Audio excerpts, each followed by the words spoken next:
Alhamdulillah, wassalatu wassalamu ala asrafil anbiya'i wal mursalin wa ala alihi wa ashabihi wa man tabi'ahum bi ihsani illa yaumiddin. Faqala Allah Ta'ala fi Qur'anil Karim, a'udzu billahi minasyaitonir rajim, ya ayyuhalladzina amanu taqullaha haqqa tuqatih wa la tamutunna illa wa antum muslimun. Faqala Allah Ta'ala fi Qur'anil Karim, wa ma khalaqtul jinna wal insa illa liya'budun. Al-ayah. Wa qala an-nabiy sallallahu alaihi wasallam, sab'atu yuzilluhumullahu fi dhillihi yawma la dhilla illa dhilluhu. Al-hadits. Hadirin jamaah ikhwatul iman channel muslim yang berbahagia, yang dimuliakan oleh Allah Subhanahu wa ta'ala. Tiada satu ucapan yang pantas keluar daripada lisan ini selain mengucap Alhamdulillah. Karena atas kudrah, iradah, serta inayah Allah Subhanahu wa ta'ala, kita semua dapat diberikan kesempatan waktu untuk hidup di muka bumi ini. Yang mana bersama kesempatan waktu ini, kita manfaatkan sebaik mungkin untuk lebih beribadah kepada Allah Subhanahu wa ta'ala. Meningkatkan kualitas ketakwaan kita, keimanan kita, dan tentunya berharap hanya kepada Allah Subhanahu wa ta'ala. Lantas segala sesuatu amalan ibadah yang kita laksanakan atau kita kerjakan di bulan suci Ramadan ini dengan penuh keikhlasan, insya Allah Allah akan berikan keberkahan kepada hidup kita, dan Allah akan bukakan pintu-pintu rahmatnya atau kasih sayangnya. Dan juga Allah akan berikan ampunan bagi setiap dosa yang pernah kita lakukan. Insya Allah, amin ya rabbal alamin.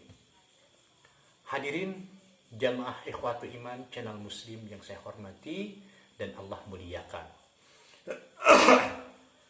Manusia sebagai makhluk mukallaf, yakni yang senantiasa diberi tugas dan tanggung jawab oleh Allah Subhanahu wa ta'ala. Manusia secara umum diciptakan oleh Allah Subhanahu wa ta'ala tiada lain, yakni untuk beribadah kepada Allah saja. Nah, dikarenakan sebagai konsekuensi dari kesempurnaan yang diperolehnya. Sebagaimana Allah Subhanahu wa ta'ala berfirman di dalam surat Az-Zariyat ayat 56. Wa ma khalaqtul jinna wal insa illa liya'budun. Yang artinya tidaklah kami ciptakan jin dan manusia melainkan untuk beribadah kepadaku, yakni beribadah kepada Allah Subhanahu wa ta'ala. Hadirin jamaah ikhwat iman channel muslim yang saya hormati dan Allah muliakan, tiada satupun jalan petunjuk menuju kebenaran, yakni selain daripada petunjuk yang Allah berikan kepada seluruh umat manusia. Tiada satu agama atau syariat yang akan menyelamatkan kita dunia dan akhir masa selain daripada syariat Allah yang telah ditetapkan di dalam agama Islam ini. Dan inilah agama yang memang Allah ridhai. Mudah-mudahan kita semua dapat melaksanakan segala bentuk syariat yang Allah tetapkan, yang Allah perintahkan di dalam agama Islam ini. Amin ya rabbal alamin. Sebagai bukti keimanan kita, sebagai bukti keistiqomahan kita, keikhlasan kita, dan ini semua merupakan jaminan jika kita melaksanakan amalan kebaikan akan menuaikan kebaikan pula di akhir masa, dan tentunya atas izin Allah Subhanahu wa ta'ala. Hadirin jamaah ikhwatul iman channel muslim yang saya hormati dan Allah muliakan, ada satu permintaan dari sahabat saya, sahabat terbaik saya. Beliau adalah Kang Doni, untuk membahas mengenai 7 golongan yang dapat naungan di hari kiamat kelak. Luar biasa ini pertanyaan, sebagai girah, menambah girah semangat kita, dan juga cerminan untuk melangkah lebih baik lagi di dalam melaksanakan segala bentuk amalan-amalan ibadah di bumi ini, dan mudah-mudahan Allah ridai. Untuk Kang Doni, alhamdulillah, terima kasih. Semoga Allah mudahkan segala bentuk kehidupan, segala bentuk keleluasaan rezeki, dan juga Allah berikan keberkahan dalam setiap aktivitas yang antum kerjakan. Semoga itu semua tercatat sebagai bentuk keimanan dan keislaman antum kelak di akhir masa. Amin ya rabbal alamin. Baik, sahabat ikhwatu iman channel muslim yang saya hormati dan Allah muliakan, pembahasan tersebut telah diriwayatkan di dalam hadis riwayat Bukhari dan Muslim. Tentunya diperkuat dengan periwayatan dari Ibnu Hajar dalam Fathul Bari, ya. Ibnu Hajar dalam Fathul Bari, yang mana menegaskan dan meriwayatkan mengenai 7 golongan yang dapat naungan di hari kiamat oleh Allah Subhanahu wa Ta'ala. Lantas siapa saja ketujuh golongan yang dimaksud di dalam hadis tersebut? Yang pertama adalah imam yang adil. Imam yang adil, seorang pemimpin yang sangat amanah dalam melaksanakan tugas-tugasnya, baik di dalam mengurus tatanan rumah tangga, negara, perusahaan yang diembannya sesuai syariat, karena takut kepada Allah, dan juga segala tugasnya dikerjakan hanya mengharap ridho Allah semata. Itulah imam yang adil yang pertama.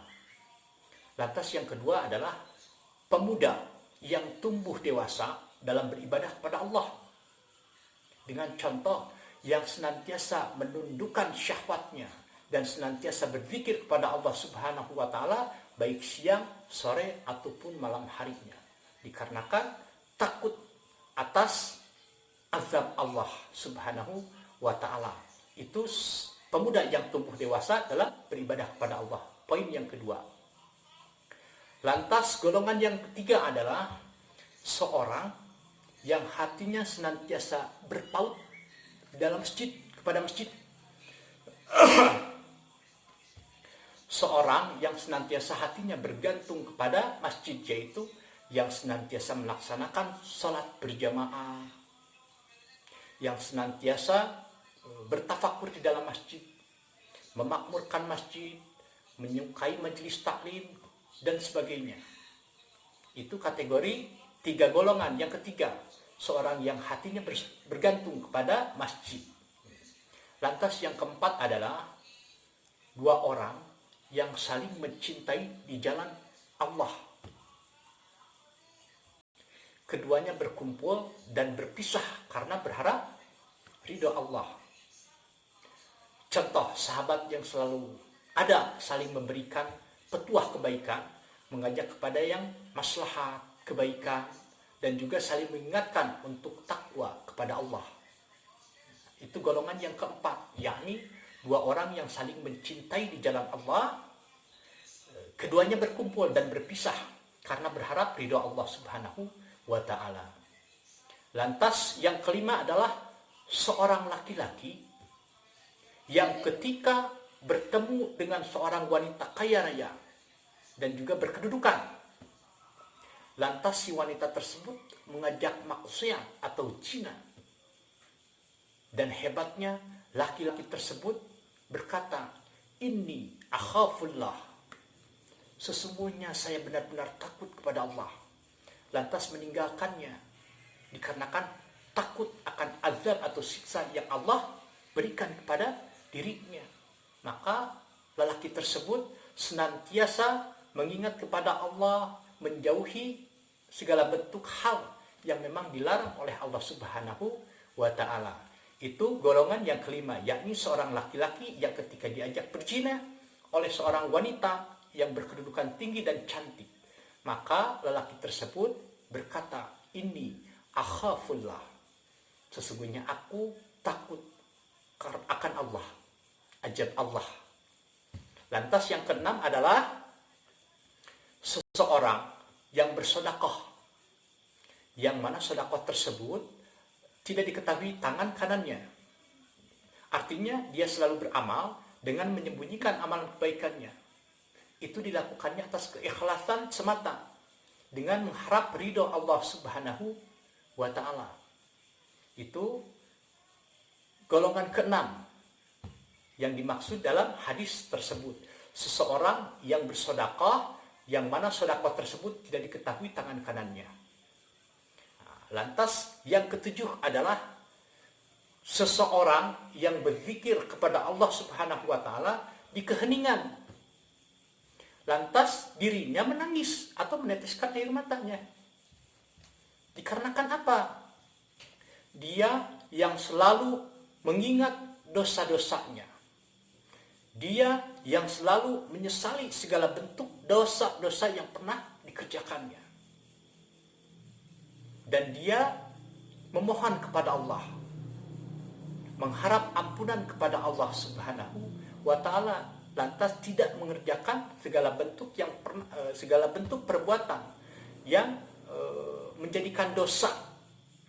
Lantas pemuda tersebut meminta ampunan kepada Allah Subhanahu wa Ta'ala di keheningan malam tanpa diketahui orang lain, lantas meneteskan air matanya, berzikir kepada Allah Subhanahu wa Ta'ala. Hadirin ikhwatu iman channel Muslim yang saya hormati dan Allah muliakan, mungkin itulah ketujuh golongan yang akan diberikan naungan di hari kiamat oleh Allah Subhanahu wa Ta'ala. Luar biasa, karena memang seorang mukmin itu yang senantiasa menjaga kemuliaan dirinya. Seorang mukmin itu yang senantiasa takut ketika ada kemaksiatan yang akan menghampirinya, lantas menepisnya dikarenakan takut azab Allah Subhanahu wa Ta'ala. Seorang mukmin itu adalah yang senantiasa istiqamah, berada teguh di jalan yang Allah ridhoi. Hadirin, mudah-mudahan kita termasuk ke dalam 7 golongan yang Allah berikan perlindungan kelak di hari kiamat atau hari pembalasan. Insya Allah, mudah-mudahan pembahasan ini menjadikan suatu kemaslahatan atau berbagi wawasan ilmu ini menjadikan kiroh kepada kita semua untuk kita laksanakan, untuk kita perbaiki, koreksi diri segala bentuk amalan-amalan ibadah kita yang kurang. Dan mudah-mudahan Allah ridhai segala bentuk amalan yang kita kerjakan, segala bentuk amal ibadah yang kita lakukan, karena memang berharap ridho Allah. Aqulu qouli hadza wa astaghfirullah li wa lakum. Wassalamualaikum warahmatullahi wabarakatuh.